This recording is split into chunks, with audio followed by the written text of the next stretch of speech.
Assalamualaikum warahmatullahi wabarakatuh. Kalau bahasanya tentang Muhammad itu isyarah, Muhammad itu isyarah, Pak. Ben hukum syariat itu benar, ditandaskan dari hukum hakikat, bedolah maneh. Kalau ngomongin ini, Muhammad iku yo patung, ora iso opo-opo, cuman wae, cuman aja.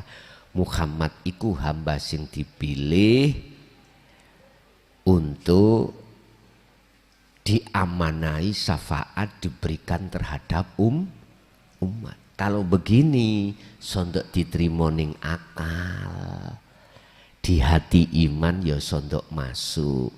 Tapi nek digandengno ambek makalah tanda arif itu gak masuk, Pak.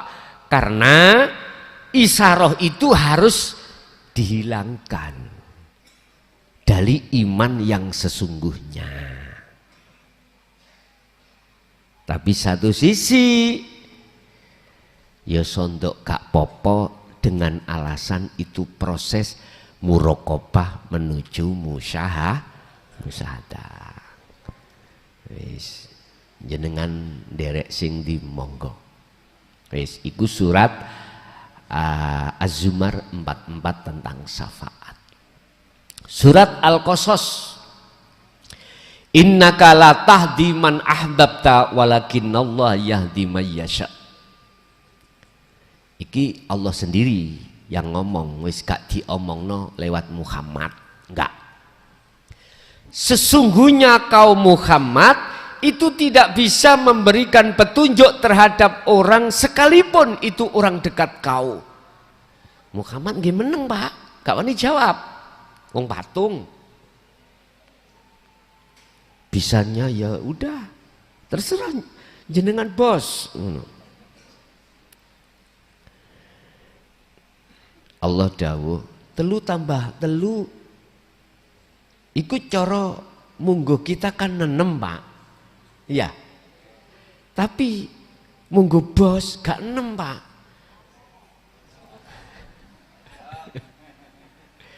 Jawab bos, ya dadekno songo. Jawab kita, wis terserah bos mawon. Lho niki lak bertolak belakang to. Artine apa, Pak?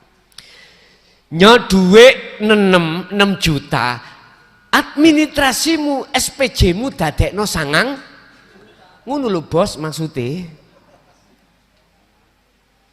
Nggih pun kula nganut bos mawon walaupun satu sisi salah. Miturut hukum syariat salah kalau isyarah itu gak ditampilkan. Wis manut bos mawon. Mestinya isyarah ditampilkan sehingga yang namanya Muhammad itu hamba yang dipilih oleh Allah diamanai syafaat,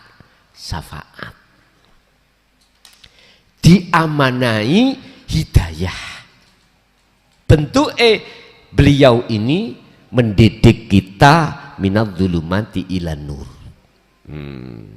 Logika ngomong kok gak ono Muhammad, yo kita gak kenal ajaran dinut tauhid. Lah ngeten nggih? Nah, akal. Oke. Iku proses, Pak. Sampai cekak kaget. Nek kaget jantungan. Kok ngene lho karepe iku. Digiring si ojo dadi pemain seperti Cristiano Ronaldo. Dadi sing koyok Messi, tulet-tulet, digiring kanan, digiring kiri. Jari sing gak sabar, taken giringan si awakmu. Tapi jedule ya mlebu ning gol.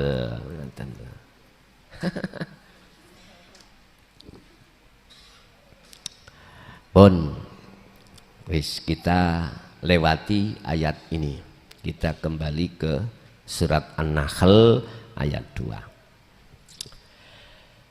Apa maksud Allah supaya hatimu itu menjadi orang yang sahok, loman tentang ajaran ini yang dibutuhkan oleh umat.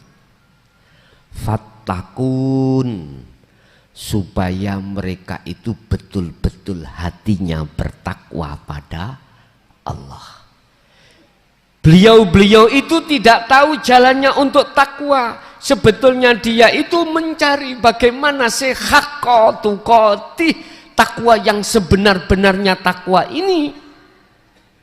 Akhirnya jenengan kasihkan jalannya ini, zikirnya, udah lakukan. Fattakun, Anda biar betul-betul bisa sampai pada makom di mana yang tertinggi di mata Allah adalah takwa. Inna akramakum indallahi atqakum. Bahkan Rasulullah merilis tentang takwa ini dalam hadis sahih Bukhari Muslim, berkata, ittaqullaha haitsuma kunta, hundi kui manggon, Anda itu harus selalu ingat Allah. Artinya iling yen kabeh iku Allah, makhluke isaroe ilang, livana ihi fi wujudihi, sirno lenyap dalam keabadian jenengan ini. Khalidina fiha abadan, jadi kedamaian dirimu itu selawas-lawasi. Kesimpulan, satu, bagi panjenengan si salik yang masih di muraqabah, lewat makalah ini menekankan terhadap kita, selalulah asah, ungkal, asah terus zikir rasa menuju bertemu sampai menyatakan. Zikir sirul asr sampai fana'udzik zikri. Tauhidnya la ilaha illa anta sampai la ilaha illa ana. Satu. Yang kedua, jikalau kau sudah sampai di musyahadah, maka luaskanlah volume kemakrifatanmu pada Allah. Jangan hanya manis duduk di fana, naiklah ke kamil, kamil naiklah ke bako. Begitulah Bapak Ibu, malam hari ini apa yang kita dapatkan fatwa dari Allah, kita masuk pada sesi tanya jawab dan dialog. Untuk malam hari ini saya gilir dulu yang ada di interaktif ya. Jenengan kungku aih nek wis interaktif tak kasih 5 pertanyaan orang, jenengan baru nanti di majelis.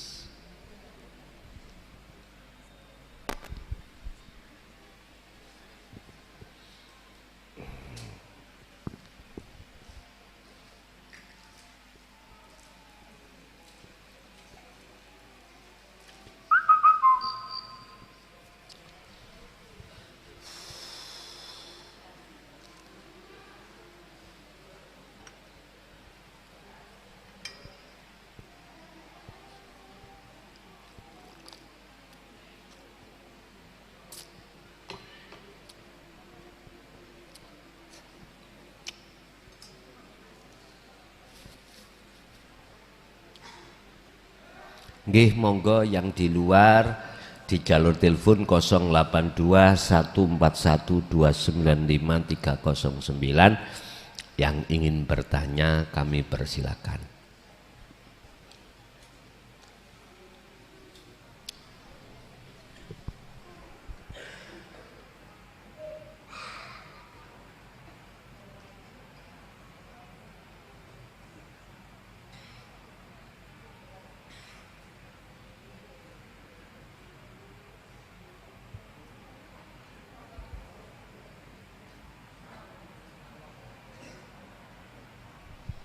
Ya udah ngombe bareng sampai menyelam gitu. Yang di majelis ada yang ingin bertanya kami persilahkan.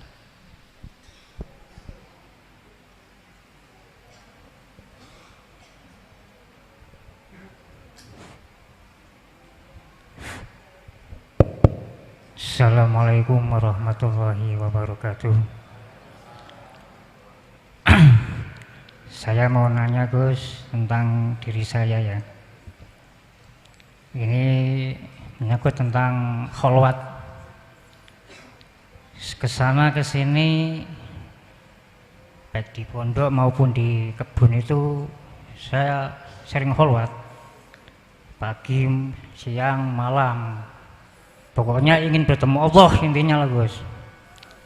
Nah, terus waktu malam itu di pondok itu sulit memecahkan. Yang pokoknya yang dulu-dulu aku ketemu terus. Nah, terus yang keduanya saya memohon kepada Allah jangan temukan yang masa lalu. Terus temukan lagi waktu saya itu pernah kena penyakit itu Gus, apa namanya, mematikan. Waktu itu saya sudah dinas oleh dokter bahwa umur kamu sudah pendek. Nah, terus saya nggak percaya waktu. Hanya Allah yang bisa mematikan saya. Hati saya gitu Gus. Tapi ini memang kenyataan. Bahkan di masyarakat pun sudah mengatakan umur saya itu sudah pendek. Waktu itu saya kurus sekali. Saya nggak masalah mau mati nggak apa-apa waktu itu. Saya sudah menyerah pada Allah. Hari ini kapanpun saya mati siap. Waktu itu Gus. Terus kalau saya kembalikan lagi kepada Allah, inna lillahi wa inna ilaihi raji'un. Biarlah hari ini saya mati, malam ini, detik ini saya mati. Waktu itu Gus, waktu kena penyakit itu. Lama-kelamaan akhirnya kok nggak mati sampai sekarang ini Gus. Itu hampir 13 tahun ya. Iya nggak mati-mati, maksudnya nggak dicabut nyawanya gitu ya. Ini yang saya tanyakan, setelah saya kholwat di sini kok kembali lagi. Masa lalu itu kembali, seakan malaikat itu kembali lagi Gus. Sepertinya dia itu seperti dulu. Apa kamu ingin mati? Ya, saya ingin mati. Gitu Gus. Kalau memang benar-benar nyawa saya dicabut nggak masalah. Tapi kalau Allah mengizinkan, tapi kalau hanya kamu malaikat, saya nggak mau. Langsung Allah yang mencabut gitu Gus, saya gitu. Karena saya udah bosan masa lalu itu. Kalau saya dulu kan malaikat menyabut nyawa gitu kan disuruh. Kalau saya sekarang enggak. Lah malaikat itu kok sampai sekarang itu seperti muter-muter kok kekean. Lah ini kok seperti siap yang ditanyakan gitu ya, yang ditanyakan ya. Yang ditanyakan apa? Lah ini maksudnya caranya gimana ini? Malaikat munyir-munyir tadi ya. Ya, terus ya. Saya sampai sekarang kan kok malaikatnya itu kok sepertinya itu enggak hilang. Apakah mungkin langsung saya mengartikan bahwa ini bukan malaikat, inilah Allah gitu Gus. Siap sebut nyawa saya gitu. Oke. Udah, ya oke. Nek malaikat munyer-munyer iku jangan gelut deh. Dulu minta ndang dicabut mati sampai 11 tahun gak dicabut. Ini mengingatkan saya dalam satu sejarah, ada kekasih Allah yang ingin meninggal gak ninggal-ninggal. Beliau adalah ayahanda Syekh Abdul Qadir Jailani. Beliau itu sampai terjadi dia itu naik di gubuk tinggi terus menceblok ya? Menjatuhkan diri secara akal, jatuh dari ketinggian entah 15 meter atau gimana. Tapi malaikat gak njabut-njabut. Allah menyuruh burung kecil-kecil itu rombongan. Di bawahnya akhirnya sampai ke bawah, nggak jatuh, dia kalem-kalem. Yes. Lagi ada satu raja yang mempunyai anak ya, anak perempuan. Cantiknya nek cara didelehke ning ngono sampean gak kok bernyawang aku. Wong lanang, wong wedok mesti seneng nguasi karena saking cantiknya. Setiap kali orang yang menanyakan beliau anaknya untuk dinikah mesti mati. Belum sampai khitbah melamar, iku mati. Seneng tok meneh langsung mati. Seneng tok. Jadi belum sampai ada yang mengkhitbah melamar, belum. Lah beliau mendengarkan sayembara dari raja ini kesempatan karena dia ingin lekas mati. Akhirnya diikutilah sayembara itu. Terjadilah 3 fase, 3 proses. Proses pertama adalah nador. Nador itu bertemu. Ketika bertemu, bukannya beliau itu gak suka sih, enggak. Secara hatinya itu dia hanya satu, pingin lekas mati. Nador sudah terjadi, pulang. Bisa berarti si putri mang kembali ke istana, beliau kembali ke rumah. Raja mendengar kabar kalau dia tidak meninggal, bingung. Ini manusia apa genderuwo?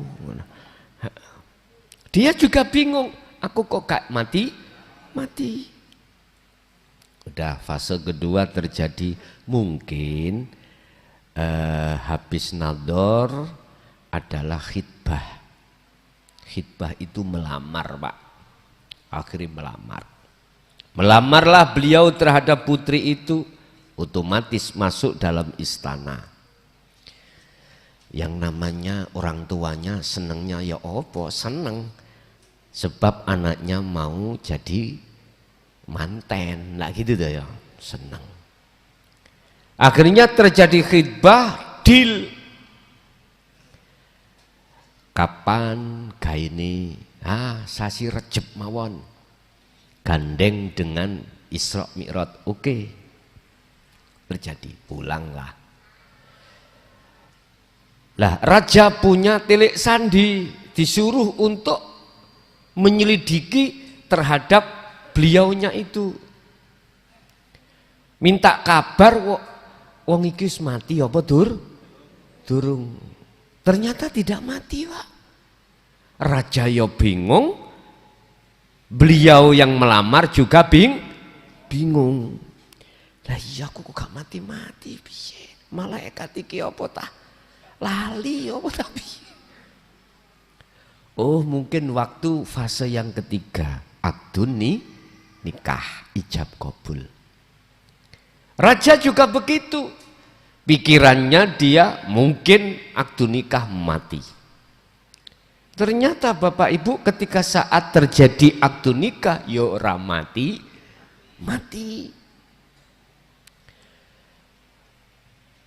Keluarga istana bingung, menganggap ini manusia atau bukan. Bingung. Lah beliau ayahanda Syekh Abdul Qadir Jailani yo melok bingung. Kok gak mati? Akhirnya Pak, malam pertama terjadi. Kesimpulan nih, malam pertama ketika saat beliau itu hajat dengan putri, wong jenenge kemanten anyar Pak nggih. Malaikat rawuh Pak. Begitu teko langsung disentak. Pas aku enak, awakmu teko. Pas gak enak biyen gak teko. Sik tak tutukne sik. Ngoten gak trimo malaikate. Akhirnya terjadilah tukaran, Pak. Tukaran. Umpama sekarang itu smackdown ya. Malaikat di smackdown langsung kelenger, langsung kembali pada Allah rawuh, ya Gusti, ya Tuhanku, ya Rabbi, ini kawula sampean situk sing dadekno kula lesuh kabeh. Piye kae si anika kula pun boten sanggup. Oh ya wis, aku dhewe sing mara. Lah, ketika dialog antara malaikat dengan Allah digunakan beliaunya itu hajat. Akhirnya selesai, Allah dawuh, wis ndang bali ya, ayo elok aku bali. Akhirnya janin yang dikandung oleh beliau itu putri kuwau, akhirnya muncullah Syekh Abdul Qadir Jilani. Berarti kesimpulannya piye? Kuwi nek hajat nang bojomu ya ojo gopo.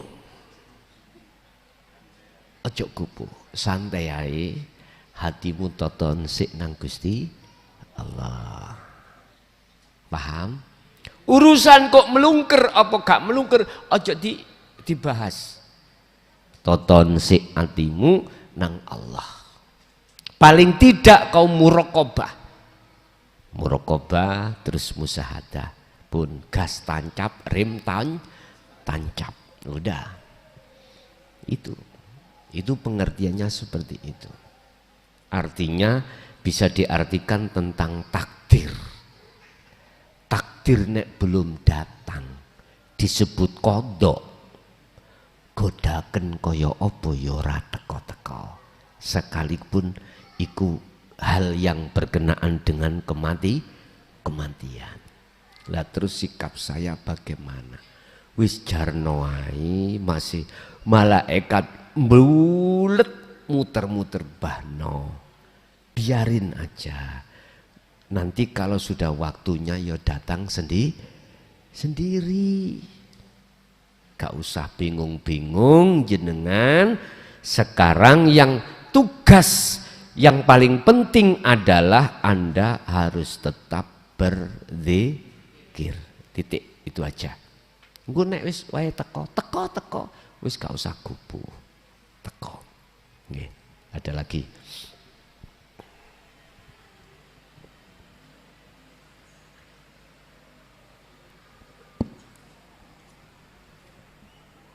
Assalamualaikum warahmatullahi wabarakatuh. Waalaikumsalam warahmatullahi wabarakatuh. Ngapunten Gus, nami kula Nurkan saking Kudus, Gus.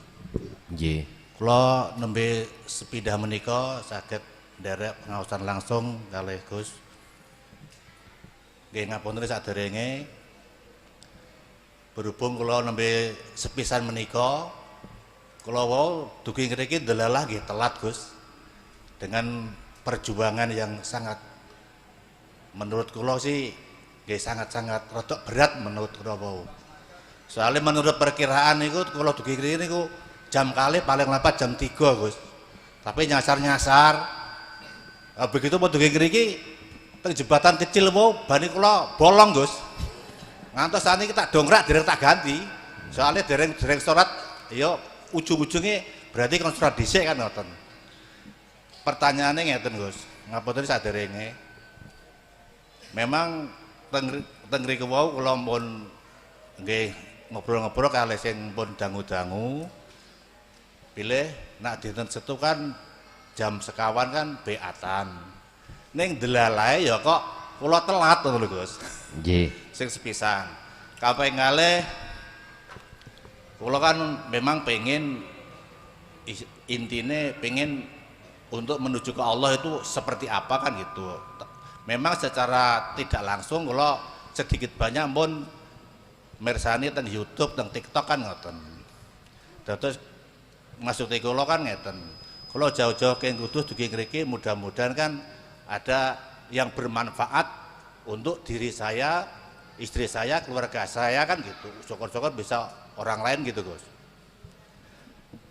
Napa saged kula dereng dibeat tapi mengamalkan apa yang harus diamalkan ditikarkan di sini. Itu yang pertama. Yang kedua, apa yang harus saya zikirkan untuk tahap awal seperti saya Gus.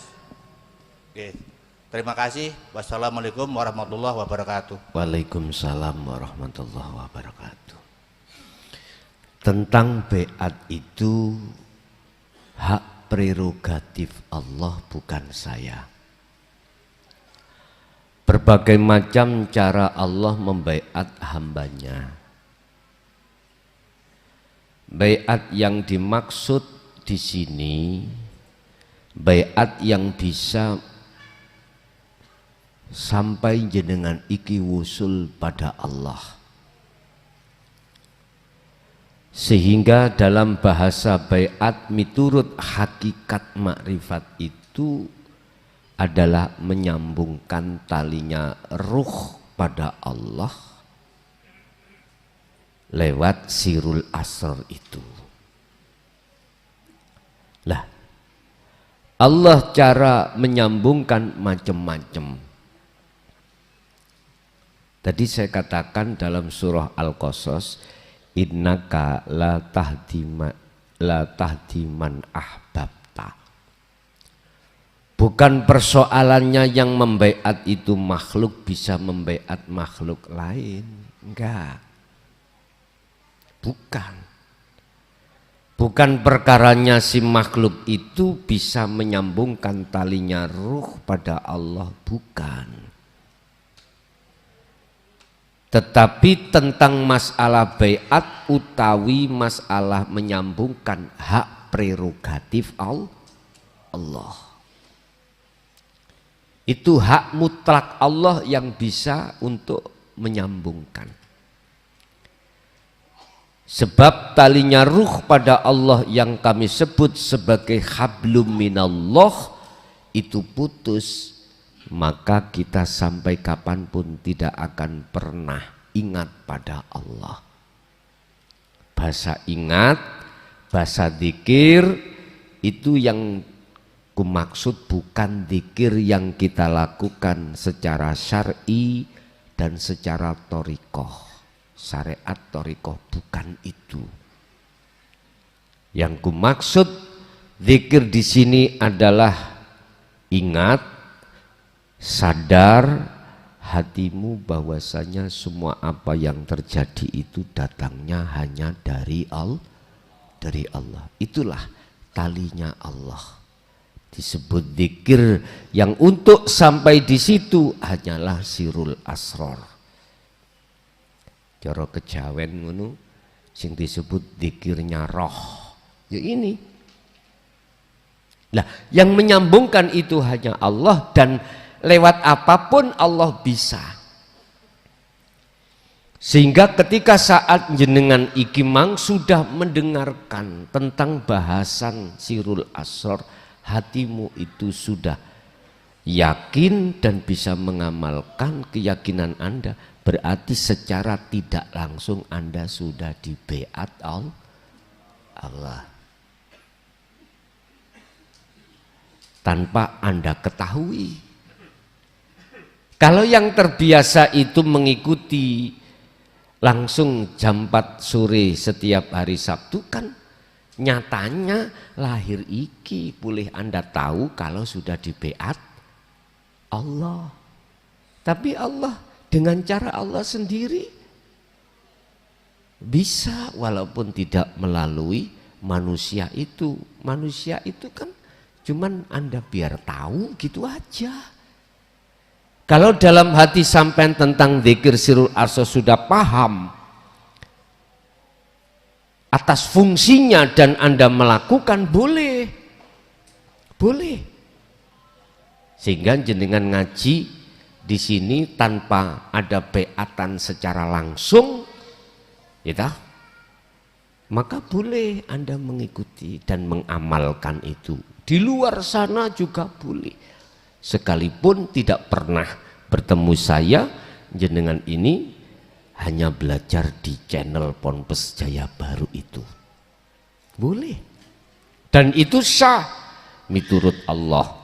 Tapi makalah orang yang di bawah muraqabah, dia sampai kapanpun mengatakan tidak sah. Akhirnya mengatakan gurumu setan gitu. Lah wong gak pernah tahu setan kok ngomong aneh pokoknya. Aku wis makanya kula niki gak iso mikir. Ora tahu ngerti apa sing disebut kok nyebut aneh. Jadi ya iku sing disebut sok tahu. Sok tahu. Kamu jelas nafsu itu jelas. Setan itu sok tahu. Padahal aslinya ya ora tahu.